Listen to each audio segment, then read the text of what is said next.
हम देखते हैं बाइबल मुकद्दस में से आपके पास पहले मैसेज आ चुका है।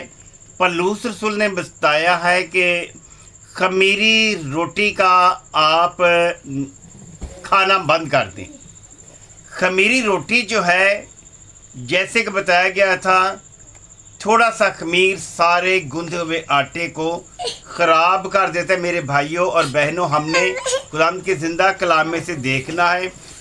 मत्ती रसूल की इंजील है, उसका 16 बाब है और उसकी 11 और 12 आयत लिखता है। क्या वजह है कि पौलुस रसूल ने बताया कि आप खमीरी रोटी से खबरदार रहें, खमीरी रोटी ना खाएं। तो यहाँ हमें किस खमीर से बचना? रोटी खाने से खुदावंद ने हमें मना नहीं किया। पौलुस रसूल ने खमीरी रोटी खाने से मना किया। आज हम बाइबल मुकद्दस में से आपको बताते हैं कौन सी खमीरी रोटी से हमने बाज रहना है, खबरदार रहना है। देखते हैं।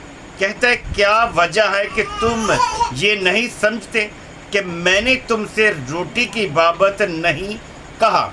ये पौलुस रसूल के अल्फाज है। हम आपको मत्ती रसूल की इंजील से बता रहे हैं कि रोटी की बाबत नहीं कहा। फरीसियों और सदूकियों के खमीर से खबरदार रहें। बाइबल मुकद्दस हमें बता रही है आप फरीसियों और सदूकियों के खमीर से बाज रहे। जैसे कि बुत परस्ती पाई जाती है, जैसे कि और भी फ़कीयों और सदूकियों फरीसियों के दरमियान में और भी चीज़ें पाई जाती हैं। जैसे बाइबल मुकद्दस में बताया गया कि आपकी रासबाजी फ़कीयों फरीसियों से बढ़कर होनी चाहिए। अगर आपकी रासबाजी फ़कीयों फरीसियों से बढ़कर नहीं है तो आप खुदा की बादशाही में दाखिल नहीं हो सकते।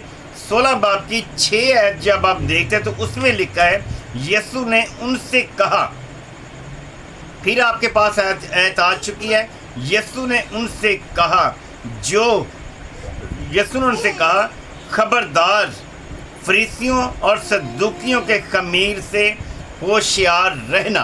फ़कीयों फरीसियों से, सदूकियों से, उनकी तलीम से हमने होशियार रहना है, क्योंकि उनकी तलीम ही ऐसा खमीर है जो इंसान को खुदा से दूर रखता है और बनी इसराइल कौम के दरमियान से काटता है। खुदावंद आपको बरकत दे, खुदावंद आपके साथ साथ चलता रहे और इसी तरह आप खुदावंद के कलाम मुकद्दस के साथ जुड़े रहें और हर आने वाली नई वीडियो आपके पास पहुंचती जाएगी। खुदावंद के नाम से आपको सलाम हो।